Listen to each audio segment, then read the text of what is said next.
بسم اللہ الرحمن الرحیم یا ایہا النبی حسبک اللہ ومن اتبعک من المؤمنین صدق اللہ مولانا العظیم۔ محترم حاضرین، ماہ محرم شروع ہو چکا ہوا ہے اور محرم شریف کے ایام میں جتنے بھی آل دل ہیں وہ سمجھتے ہیں کہ ذکر آل بیت موقع و محل کی مناسبت سے بہت زیادہ بہتر بھی ہے، ضروری بھی ہے، کیونکہ سوسائٹی میں اس قدر ظلم و ستم کی کوئی تاریخ سابقہ امتوں میں بھی اور اس امت میں بھی سوائے آل بیت کے کہیں مذکور نہیں ہے۔ تو فطرتاً ذہن انسانی مظلوم کی حمایت کرتا ہے، خواہ وہ انسان ہو خواہ وہ جانور ہو، جس کے ساتھ ظلم کیا جائے ضمیر میں زندگی ہو تو ذہن اس کی حمایت کرنے لگ جاتا ہے۔ اس لیے تمام مسلمان یہ سمجھنے میں حق بجانب ہیں کہ ذکر آل بیت ہونا چاہیے، کیونکہ اس کی ابتدا 10ویں محرم کو نہیں ہوئی، اس کی ابتدا پہلے ہو چکی ہوئی ہے، ایام حج میں ہو چکی ہوئی تھی۔ امام حسین حج کے ایام میں مسافر مدینہ بن کے مکہ شریف میں آ چکے ہوئے تھے، عین حج کے ایام میں آپ نے مکہ شریف چھوڑا تھا، مگر ہم یقین رکھتے ہیں کہ نبی کریم علیہ الصلوۃ والسلام کا ہر تعلق معظم ہے، ہر واسطہ اور ہر رشتہ جو شریعت محمدیہ میں تسلیم ہوتا ہے وہ عزت والا ہے اور برکت والا ہے۔ حضور نبی پاک علیہ السلام کے وہ خلفائے راشدین جو یکے بعد دیگرے سرکار کے خلیفے بنے، وہ اسلام کا خلاصہ ہیں۔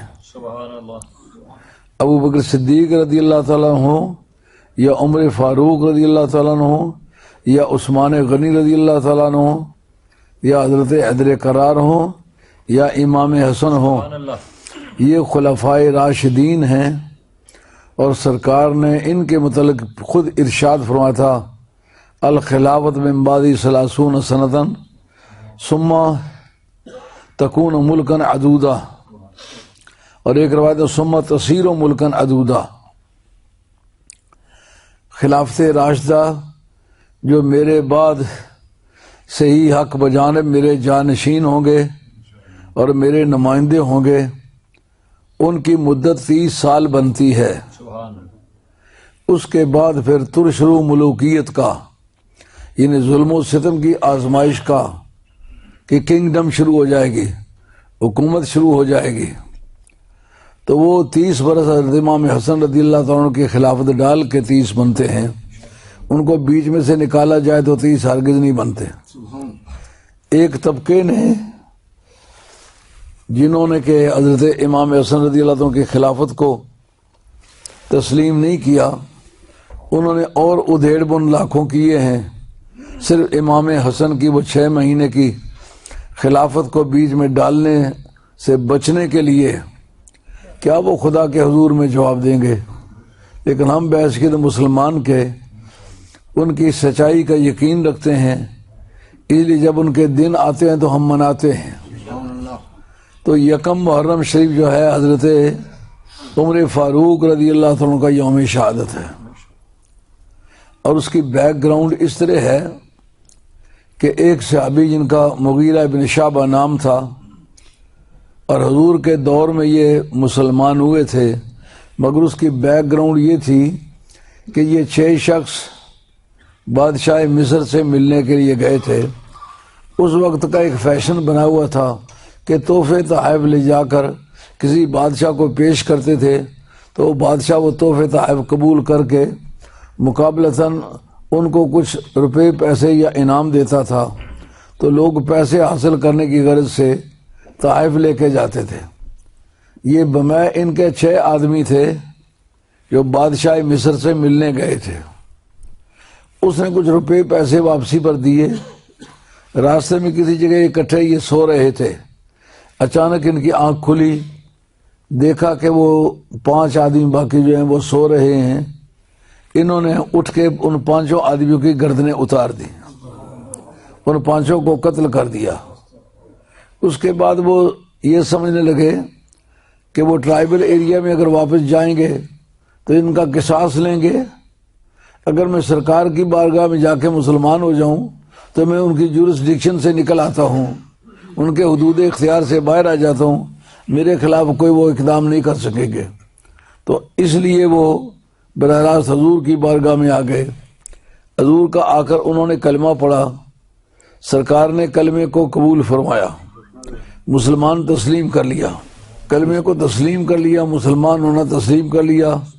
وہ جو روپیہ پیسہ دیا انہوں نے، حضور نے فرمایا یہ ہم نہیں لیتے، یہ دھوکے کے ذریعے سے حاصل کیا گیا ہے اور اس کو ہمارا اسلام قبول نہیں کرتا. تو ٹیررزم کی تعریف بھی یہی ہے، یوز آف دا وائلنس اور تھریٹ ٹو وائلنس اور intimidation to get the political purpose. یہ تعریف ٹیررزم کی آتی ہے. ہر اٹھتے بیٹھتے کو ٹیررسٹ ہونے کا الزام دینا یہ صحیح نہیں ہے. یعنی طاقت کا استعمال کرنا یا طاقت کے استعمال کی تھریٹ کرنا یا ڈرانا کوئی سیاسی مقصد حاصل کرنے کے لیے، اس کا نام ہے ٹیررزم. تو سرکار نے اس بات کو ٹیررزم کے زمرے میں شمار کر کے فرمایا اس مال میں ہم تصرف نہیں کرتے، اس لیے کہ تم نے ایک پولیٹیکل پرپز ہے، کسی سے پیسہ وصول کر لینا جس کا کوئی حقدار نہ ہو، وہ چیز وصول کر لینا میں وائلنس اور جبر و تشدد کے ذریعے سے. تو اس مال کو میں ناجائز سمجھتا ہوں، اس لیے نہ لیتا ہوں نہ قبول کرتا ہوں. سبحان اللہ.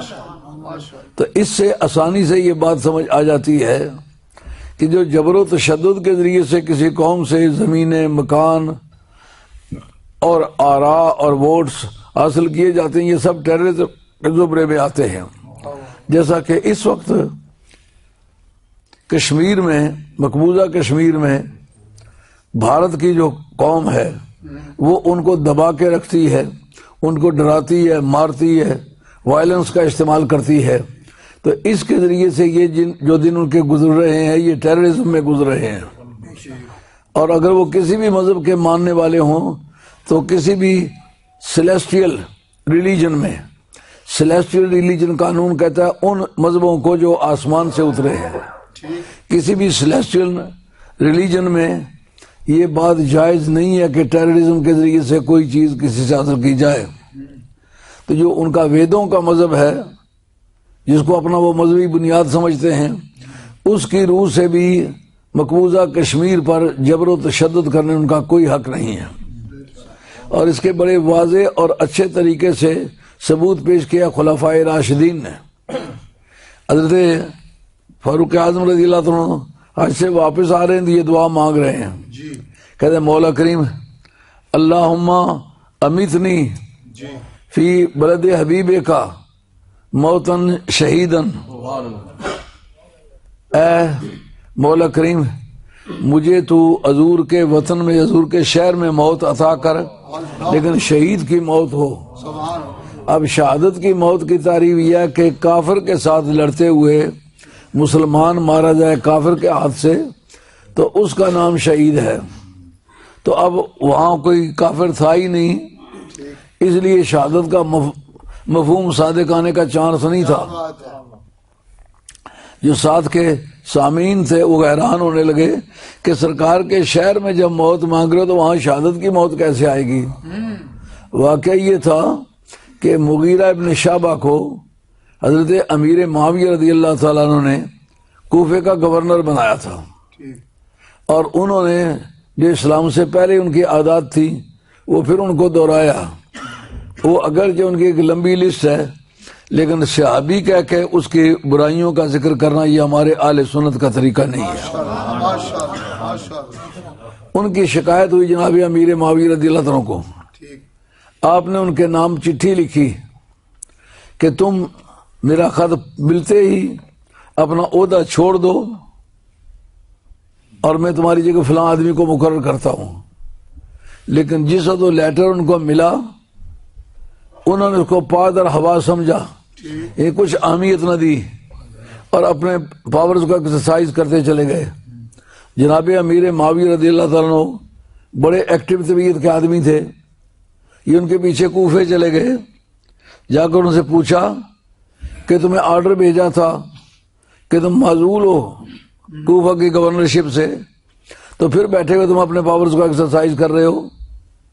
وہ بھی بڑے ہوشیار اور دانشور صحابی تھے، وہ کہنے لگے کہ اے خلیفہ رسول، وہ سب جو ان کو ماننے والے تھے ان کو خلیفہ کہہ کے بولا، کنگ بادشاہ نہیں کہتے تھے، اے خلیفہ رسول، آپ کے پاس میرے مخالفین نے میری شکایتیں کی ہیں، لیکن آپ اصل معاملے کو سمجھے اور سنے بغیر کوئی فیصلہ کر دیں، یہ جائز نہیں ہے۔ اصل واقعہ یہ ہے، میں نے آپ کے بیٹے یزید کے بارے میں بیعت کرنے اور خلیفہ بنانے کے بارے میں ایک پروگرام بنایا ہے، تو جن جن لوگوں کو میں نے اپنے اعتماد میں لیا ہے یہ بات ان کو گراں گزری ہے، اس کے بعد انہوں نے میری مخالفت شروع کر دی ہے۔ حضرت امیر معاویہ رضی اللہ عنہ نے فرمایا کہ اگر تم نے یزید کو خلیفہ بنانے کے بارے میں کوئی پروگرام بنایا ہوا ہے تو پھر چلتے جاؤ اللہ کو یاد کر کے۔ تو پھر اس طریقے سے ان کی گورنرشپ چلتی رہی۔ اب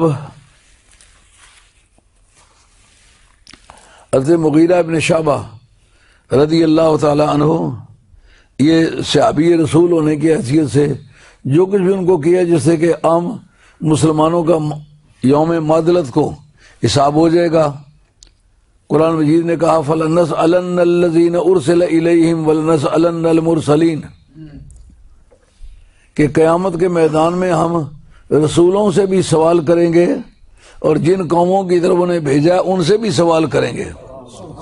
اور مرزا قادیانی بدنصیب نے حقیقت الوحی کے اندر یہ بات لکھی ہے کہ اللہ تعالیٰ نے مجھ سے کہا کہ یا احمد انت بمنزلت ولدی، تم میرے بیٹے کی مانند ہو۔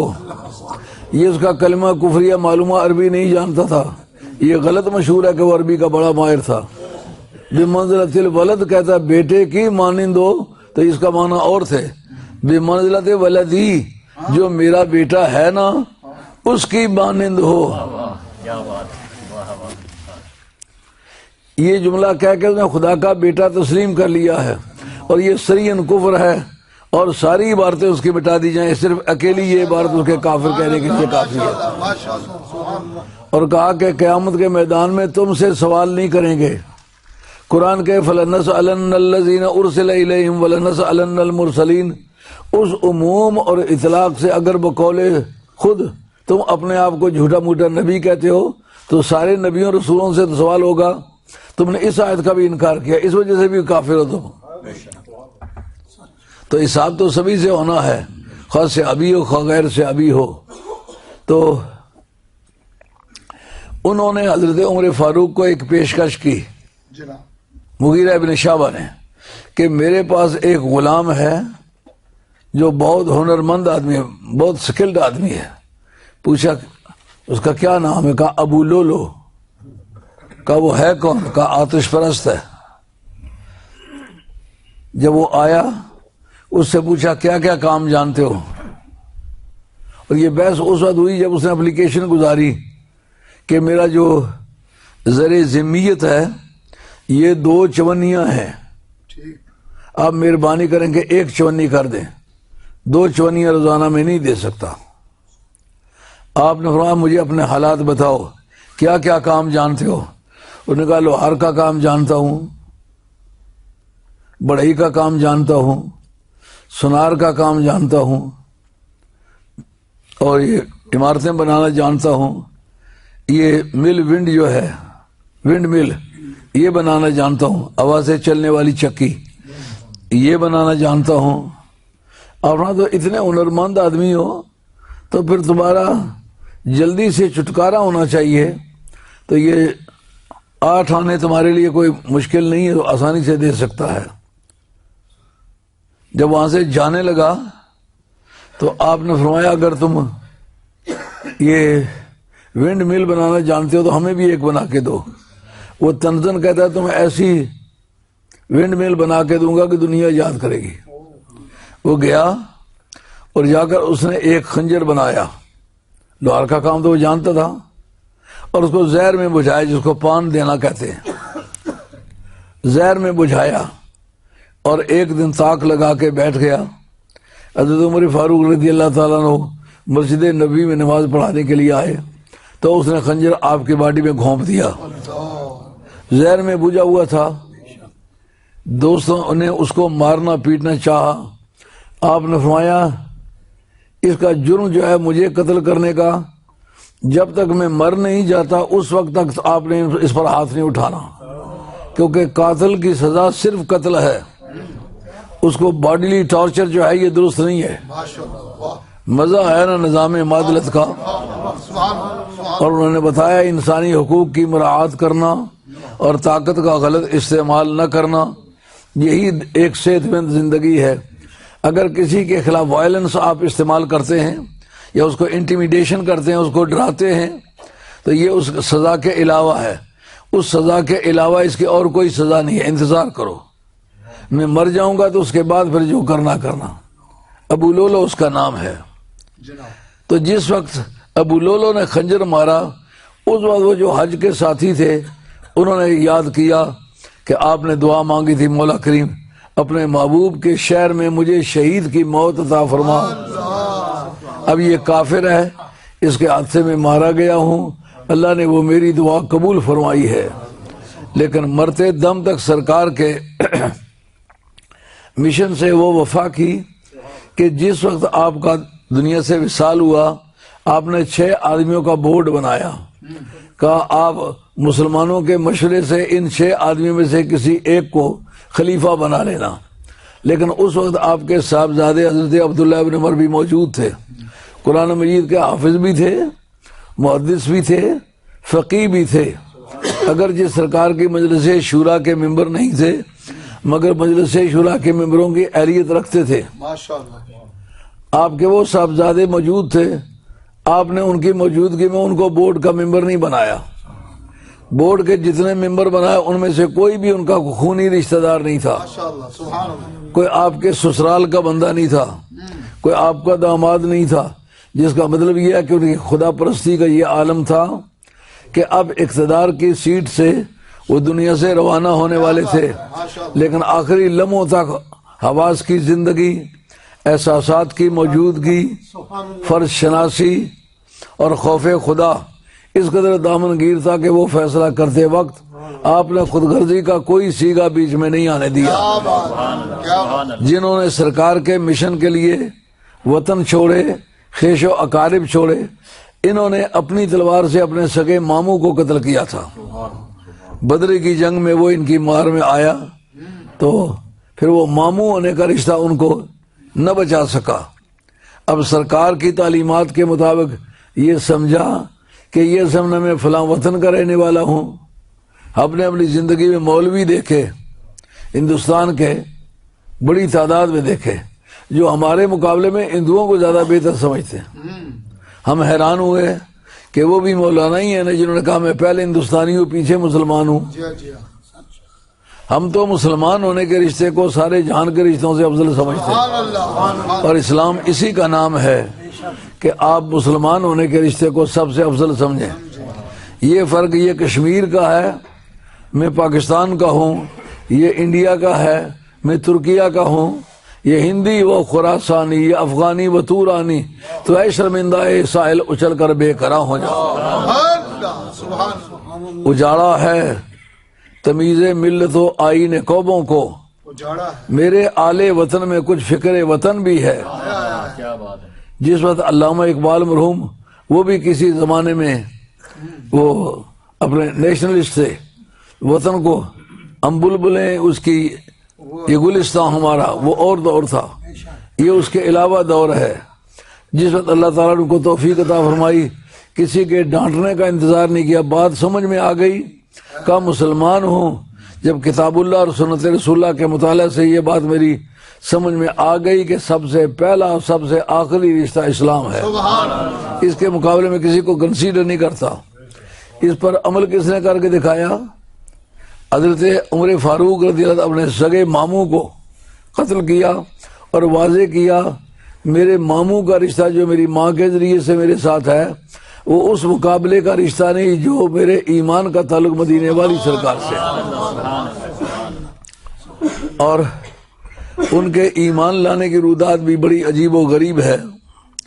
جس وقت انہوں نے ایک دن تیاری کی، یار یہ محمد صلی اللہ علیہ وسلم جن کو کہتے ہیں پیدائشی یتیم ہے، 8 آنے اس کے پاس نہیں، پھوٹی کوڑی کا یہ مالک نہیں ہے، 1 انچ زمین کا مکہ شریف میں مالک نہیں ہے، باپ اس کا رخصت ہو چکا ہے، میاں جایا اس کو ہے ہی کوئی نہیں، بہن اس کی ہے ہی کوئی نہیں جو اس کے کسی حادثے پر روئے گی یا اس کے مرثیے پڑے گی۔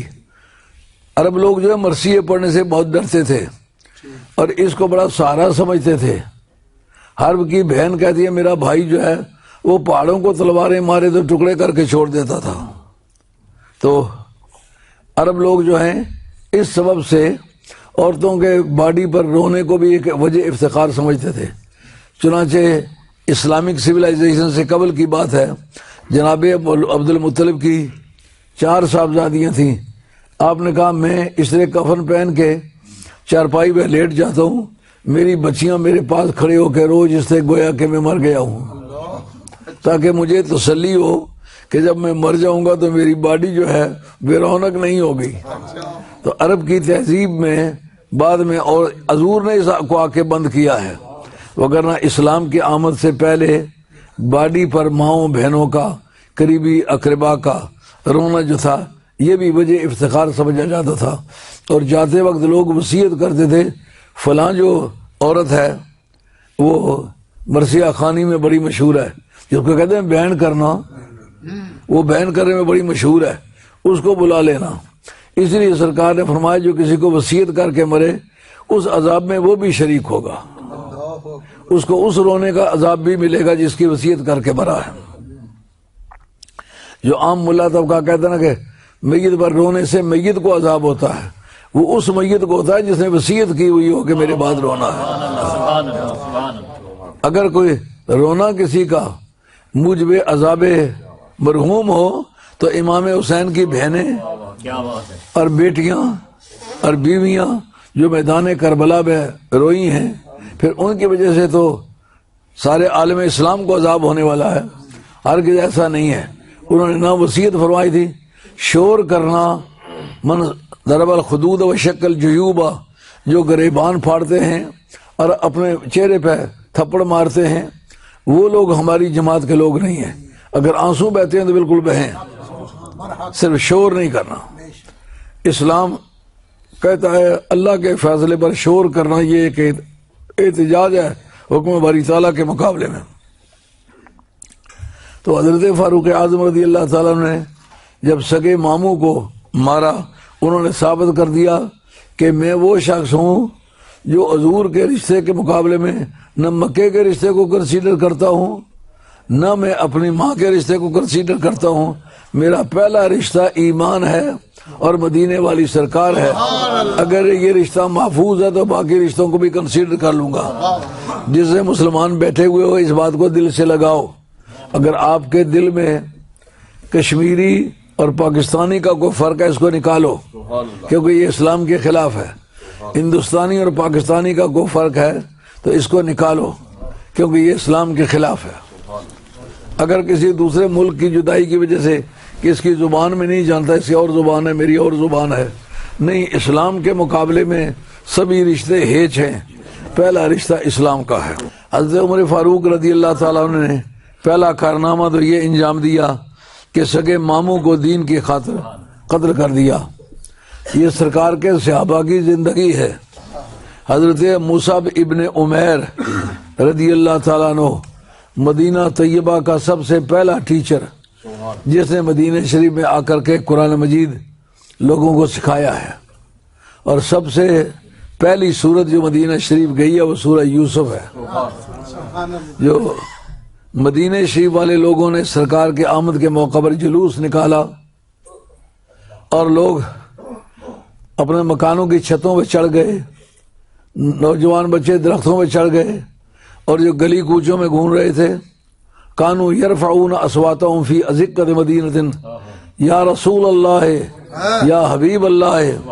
مدینہ شریف کی گلیوں میں وہ لوگ اپاڑ مچ رہا تھا، ایک کورام مچ رہا تھا، یا رسول اللہ۔ معلومہ یا رسول اللہ کہنا یہ مدینہ شریف کی بولی ہے۔ مدینہ شریف کی زندگی صحیح کفر کی کاٹ ہے۔ کفر کو اگر آدھ سے کاٹ ڈالتی ہے تو مدینہ شریف کی زندگی ہے۔ کیا بات ہے، تو کہا اتنا شور تھا، اور یہ تکرونی جو کالے رنگ کے جن کو حبشی کہتے ہیں، آپ ان کو جمی کے کہتے ہیں، ان کو عربی زبان میں تکرونی کہتے ہیں۔ یہ آج بھی وہاں موجود ہیں۔ وہاں چونکہ لاٹھی وغیرہ رکھنے پر پابندی ہے، کوئی ہاتھ میں لاٹھی لے کے نہیں چل سکتا، اس لیے وہ جو تھانوں کے اندر گتے ہوتے ہیں وہ گتے کی لاٹھی بنا کے آپس میں بنوٹ کھیلتے ہیں، اچھا جس کو آپ کہتے ہیں گتکا، اس کو اردو میں کہتے ہیں بنوٹ۔ وہ بنوٹ کھیلتے ہیں اور مزہ ہی آ جاتا ہے ان کو۔ دیکھو نا، جس جگہ پہلی مرتبہ یہ مظاہرہ ہوا، ڈیمونسٹریشن ہوئی، وہ محلہ بنی نجار ہے۔ ٹھیک، اس میں 4 دیواریں کھڑی ہیں کچی، جن کے اوپر چھت نہیں ہے، وہ مسجد بنی نجار ہے۔ اس جگہ آج بھی ایک میدان موجود ہے۔ ہم نے شیوخ، علماء، پیران طریقت اللہ کو وہاں دیکھا ہے ڈانس کرتے ہوئے۔ اور لکھا ہے امام جلال الدین سیوطی نے، میلاد النبی صلی اللہ علیہ وسلم کے دن ہم لوگ جتنے ملک کے محدثین ہیں، علماء ہیں، ہم نے اس کے لیے باقاعدہ غرارے سلوائے ہوئے تھے فرگل سے، تو وہ سارے اکٹھے ہو کر کے اس حویلی کو اندر سے بند کر لیتے، سرکار کے مولود شریف پڑھتے، نعتیں بھی پڑھتے اور ڈانس بھی کرتے، اور ڈانس کرنے والوں میں حضرت امام جلال الدین سیوطی بھی ہوتے، اور اسی پائے کے اور بھی تھے۔ اس کا مطلب یہ ہے بیا جانا تماشا کن کے در امبو ہے جاں بازوں، بسد سامان رسوائی سرے بازار میں رقصم۔ تو مسلمانوں، یہ پہلا آدمی جس نے مدینہ شریف جا کر کے سورہ یوسف پڑھائی ہے۔ معلوم ہوا قرآن پڑھانے والے اس ذوق شوق سے پڑھاتے تھے کہ جس وقت قرآن کا پڑھ جائے تو اس وقت وہ کہتا تھا بیا جانا تماشا کن کے در امبو ہے جاں بازاں، بسد سامان رسوائی سرے بازار میں رقصم۔ یہ خواجہ غریب نواز سلطان ہند سرکار کے مرشد پاک کا کلام ہے۔ کہتے ہیں بیا جانا تماشا کن کے در امبو ہے جاں باز۔ اے محبوب، آپ آ کر کے دیکھیں، سرفروشوں کی انجمن میں ہم رقص کر رہے ہیں، اور باجبہ و دستار میں رقصم، جبہ بھی موجود ہے، پگڑی بھی موجود ہے، یعنی بزرگوں والا لباس بھی موجود ہے، ببائے بزرگوں والے لباس کے رقص کر رہا ہوں۔ ایدر نچ کے یار منا لیے، پمیں لوگ آنکھیں پیڑی کنجری ہے۔ تو اس ذوق کے لوگ تھے۔ مصعب ابن عمیر دوسرا آدمی جس نے ایک نمونہ پیش کیا۔ جس وقت احد کی جنگ ہوئی، آپ دیکھیں کہ سرفروش صحابہ میں صرف حضرت حیدر کرار ہیں جو میدان سے بھاگے نہیں۔ اس میدان میں مہاجرین کا جھنڈا جو تھا حضرت مصعب ابن عمیر کے پاس تھا، اور وہ میدان میں نکلے ہوئے تھے۔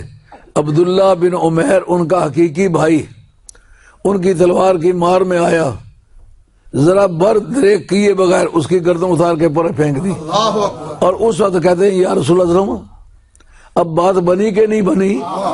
آپ کا فرمان تھا لا یؤمن احدکم حتی اکون احب الیہ من والدہ وولدہ والناس اجمعین، جب تک میں ساری محبتوں پر میری محبت غالب نہ آ جائے اس وقت تک کوئی مومن نہیں ہو سکتا۔ یہ میرا حقیقی بھائی تھا جس کو میں نے مارا ہے، اب بتائیے کہ میں سچا مسلمان ہوں کہ نہیں؟ حضرت ابو عبیدہ بن الجراح نے بدر کی جنگ میں اپنے سگے باپ کو قتل کیا۔ انہوں نے واضح کر دیا کہ اسلام ہمارا مشن ہے، اس کو دبانے کے لیے جتنی ٹیررسٹ طاقتیں آئیں گی ہم ان کا مقابلہ کریں گے۔ تو ٹیررسٹ کا مقابلہ کرنے کے لیے اگر کوئی جان کو خطرے میں ڈالتا ہے تو یہ ٹیررزم نہیں ہے، اس لیے کہ کسی سے سیاسی مقصد حاصل کرنے کے لیے جبر کا استعمال، اس کا نام ٹیررزم ہے۔ یہ وائلنس ان کے خلاف تو استعمال نہیں ہوئی، یہ وائلنس کا انہوں نے جواب دیا ہے۔ وہ مکہ شریف سے چلے، آرمی مسلح ہے، سر سے پاؤں تک ہلاکت خیز ہتھیاروں سے مسلح ہیں. مسلمان 313 ہے. اکا دکا گھوڑا ہے وہ لنگڑا ہے. ٹوٹی ہوئی تلواریں ہیں. آدمی اگر 10 ہے تو ایک تلوار ہے. ادھر ہر آدمی ہر طرح کے کیل کانٹے سے لیس ہے. وہ مکہ شریف سے چلے ہیں.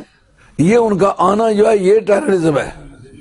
وہ ٹیررسٹ تھے کہ یہ وطن بھی چھوڑ کے آ گئے, پھر ان کے پیچھے وہ کیوں آ رہے ہیں.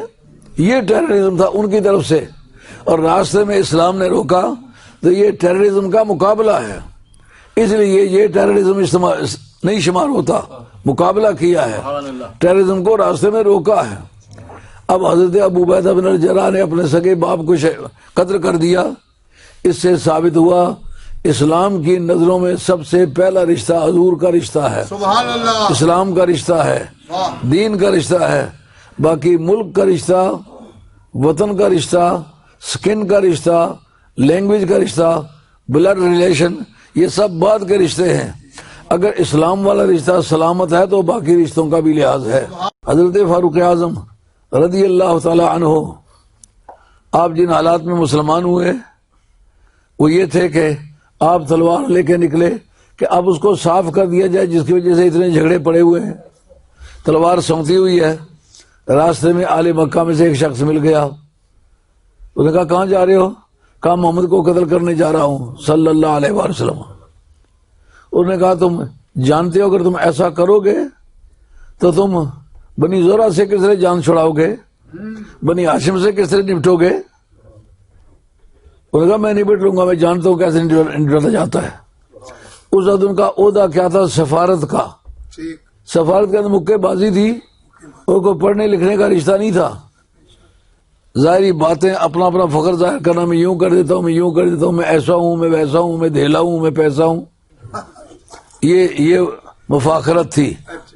اس طرح کے مقابلے تھے. مکے بازی کے بھی بڑے ہوشیار تھے, اس لیے ان کو سفیر بنا کے انہوں نے تیار کیا ہوا تھا. اب انہوں نے کہا کہ تمہارے اس سے زیادہ اچنبے کی بات تو میں سناتا ہوں, تمہاری بہن بھی اور تمہارا بہنوئی بھی دونوں مسلمان ہو چکے ہوئے ہیں. اس کا مطلب یہ کہ مسلمان ان حالات سے گزر رہے تھے کہ اپنے تمام خونی خاندانی رشتوں سے بے نیاز ہو کے درپردہ اپنے کام کو چلا رہے تھے.